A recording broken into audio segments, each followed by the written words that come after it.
Kwa majina mimi ninaitwa Rita Komba, ninamtumikia Mungu kwa njia ya uimbaji, lakini pia kufundisha neno la Mungu. Ninamshukuru Mungu sana, nimejiandaa kimwili na kiroho. Kiroho kwa maana ya kwamba nimeomba, lakini pia kimwili nimefanya mazoezi ya sauti na mazoezi ya mwili ili niweze kupata pumzi ya kuimba. Okay, kiukweli nimepata experience kubwa sana kwa sababu kuandaa live recording sio kitu kidogo kabisa. Kinahitaji msuli wa imani, lakini pia kinahitaji pesa na kinahitaji muda. Mimi nimejifunza sana kujiandaa kiroho, kimwili na kifedha pia. Ijapokuwa unaweza kujiandaa kifedha, sio rahisi sana kusema kila kitu ukakikamilisha. Ndio maana ile sehemu ambayo unashindwa kufanya wewe peke yako, unashirikisha watu. Unaweza ukashirikisha watu wakakutia moyo, wakasema tutafanya. Na mwisho wa siku wale watu usione wakifanya. Anabakia Mungu peke yake kukusaidia, kukupa nini ufanye, kwa namna ipi, kwa njia ipi. Kwa kitu kimoja nilichojifunza, Mungu ndo kila kitu kwenye maisha ambayo tunayaishi, especially ya kumtumikia yeye. Yeye ndo ambaye hawezi kukuacha. Wanadamu watatoa ahadi nyingi sana wasizitimize, lakini ahadi za Mungu peke yake zinatimia. Anasema sitakuacha, nitakuwa pamoja na wewe. Nimemwona Mungu sana akiwa pamoja na mimi. Hata pale watu walivyoniacha na kuacha kunishika mkono, bado alishika mkono wangu na kunisogeza hatua mbele. Kwa nime experience vitu vingi nilikuwa sijui, ila kadiri siku zinavyozidi kwenda pia Mungu ananipa hatua nyingine. Okay, kwanza my voice for his glory, sauti yangu kwa ajili ya utukufu wa Mungu. Niliona hilo mara baada ya kuanza kusikia shuhuda nyingi kutoka kwa watu kwamba nilikuwa nasikiliza clip yako fulani, nimemwona Mungu akinihudumia ile siku kwa namna isiyo ya kawaida. Yaani kuna shuhuda nyingi sana kupitia zile clip ambazo huwa na post kwenye TikTok na sehemu nyingine. Mwisho wa siku nikasema hizi shuhuda zimrudishie Mungu sifa na utukufu. Ndio maana nikasema sauti yangu ni kwa ajili ya utukufu wa Mungu. Lakini theme ya ibada hii inasema 10 years of grace, worship and impact. Miaka 10 ya neema, ibada na matokeo. Okay, watu wajiandae. Kama nilivyosema, mimi nilijiandaa kimwili, kiroho. Kwa watu wajiandae kwa namna hiyo kwamba tutahudumiwa, tutacheza. Kimwili lazima utumie mwili wako kucheza. Kiroho uhakikishe unakaa vizuri na Mungu uweze kupokea kile ambacho kimekusudiwa ukipate siku hiyo. Lakini pia watu watamshuhudia Mungu kwa matendo makubwa na makuu ambayo ameyafanya kwenye maisha yangu mimi, hali ambayo itawafanya na wao waendelee kumwamini Mungu kwamba anaweza kumtumia mnyonge, anaweza kumtumia mtu ambaye alikuwa mdhaifu sana, hasa akisema niko tayari.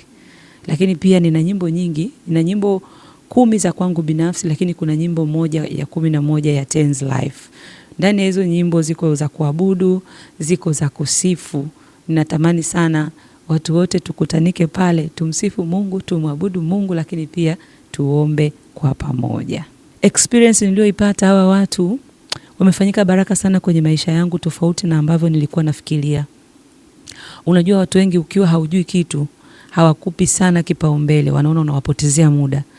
Mimi nilikutana na music director Kefa Mdeme nikiwa sijui kitu, kwa maana kwamba sijui kabisa kufanya live. Lakini nilipompa wazo kwamba mimi natamani kufanya live recording, na lengo sio watu waone nimefanya, lengo watu wajue kwamba Mungu anaweza kumsaidia mtu ambaye hajui kitu. Lengo lingine lilikuwa nipige hatua kutoka kunyosha studio, huku kuna mazoezi. Akanikubali na timu nzima ikanikubali. Haijawahi kunifanya nijione mtu nisiyestahili, nisiyefaa. Kila siku inanipa moyo na kunishika mkono na kuniombea, na tunaendelea kuendelea mbele pamoja. Sawa. Jamani, Mungu awabariki sana. Mimi Rita niko hapa leo. Ninakukaribisha sana kuanzia saa 8 New Deluxe Hall pale Sinza Kijiweni. Yaani mahali popote utakapotoka hakikisha unapanda gari linaloenda Sinza. Na ukifika Sinza ulizia Sinza Kijiweni, ukumbi uko njiani kabisa. Ukishuka tu unaingia New Deluxe Hall Hotel. Milango itakuwa wazi kuanzia saa 8. Mkaribishe na rafiki yako na jirani yako na ndugu yako. Hivyo tu. Usiache kuangalia The Sound of Gospel ndani ya BBS Media. Je, unaifahamu Biblia? Embu leo ifahamu Biblia. Kwanza kabisa, Biblia ina mgawanyiko wa sehemu mbili. Ina mgawanyiko wa Agano la Kale lenye vitabu 39. Sehemu ya pili ni Agano Jipya lenye vitabu 27. Tukianza na sehemu ya kwanza ya Agano la Kale, ndani ya sehemu ya Agano la Kale kuna vitabu vya sheria, yani Torati. Jumla viko vitabu 5. Cha kwanza ni Mwanzo, cha pili ni Kutoka, cha tatu ni Mambo ya Walawi, cha 4 ni Hesabu, cha 5 ni Kumbukumbu la Torati. Huo ni mgawanyiko wa vitabu vya sheria ambavyo viko 5 kwenye Agano la Kale. Namba 2 ni vitabu vya historia, vipo 12. Cha kwanza ni Yoshua, cha pili ni Waamuzi, cha tatu ni Ruthu, cha 4 ni Samueli wa kwanza, cha 5 ni Samueli wa pili, cha 6 ni Wafalme wa kwanza, cha 7 ni Wafalme wa pili, cha 8 ni Mambo ya Nyakati ya kwanza, cha pili ni Mambo ya Nyakati wa pili, cha 10 ni Ezra, cha 11 ni Nehemia, cha 12 ni Esta. Hivyo ni mgawanyiko wa vitabu vya historia ndani ya Agano la Kale. Mgawanyiko wa tatu ni vitabu vya mashairi na hekima. Jumla viko 5. Cha kwanza ni Ayubu, cha pili ni Zaburi, cha tatu ni Mithali, cha 4 ni Mhubiri, cha 5 ni Wimbo Ulio Bora. Huo ni mgawanyiko wa tatu ambao una vitabu vya mashairi na hekima vikiwa jumla ni 5.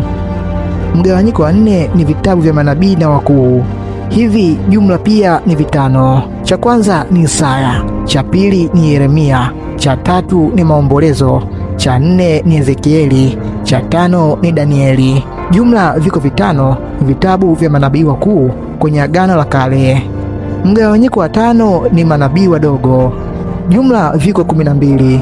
Cha kwanza ni Hosea, cha pili ni Yoeli, cha tatu ni Amosi, cha 4 ni Obadia, cha 5 ni Yona, cha 6 ni Mika, cha 7 ni Nahumu, cha 8 ni Habakuki, cha 9 ni Sefania, cha 10 ni Hagai, cha 11 ni Zekaria, cha 12 ni Malaki. Jumla viko 12 vitabu vya manabii wadogo kwenye Agano la Kale.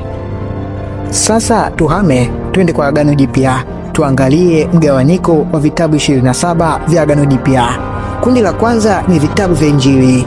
Hivi vipo 4. Cha kwanza ni Mathayo, cha pili ni Marko, cha tatu ni Luka, cha 4 ni Yohana.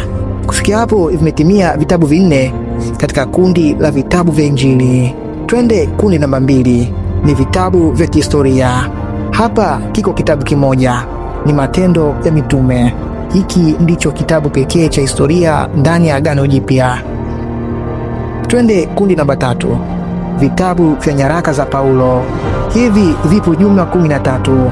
Cha kwanza ni Warumi, cha pili ni Wakorinto wa kwanza, cha tatu ni Wakorinto wa pili, cha 4 ni Wagalatia, cha 5 ni Waefeso, cha 6 ni Wafilipi, cha 7 ni Wakolosai, cha 8 ni Wathesalonike wa kwanza, cha 9 ni Wathesalonike wa pili, cha 10 ni Timotheo wa kwanza, cha 11 ni Timotheo wa pili, cha 12 ni Tito, cha 13 ni Filemoni.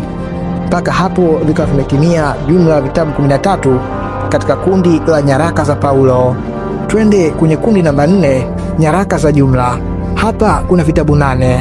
Cha kwanza ni Waebrania, cha pili ni Yakobo, cha tatu ni Petro wa kwanza, cha 4 ni Petro wa pili, cha 5 ni Yohana wa kwanza, cha 6 ni Yohana wa pili, cha 7 ni Yohana wa tatu, cha 8 ni Yuda. Twende kwenye kundi la mwisho, kundi namba 5. Kundi namba 5 kina kitabu cha unabii.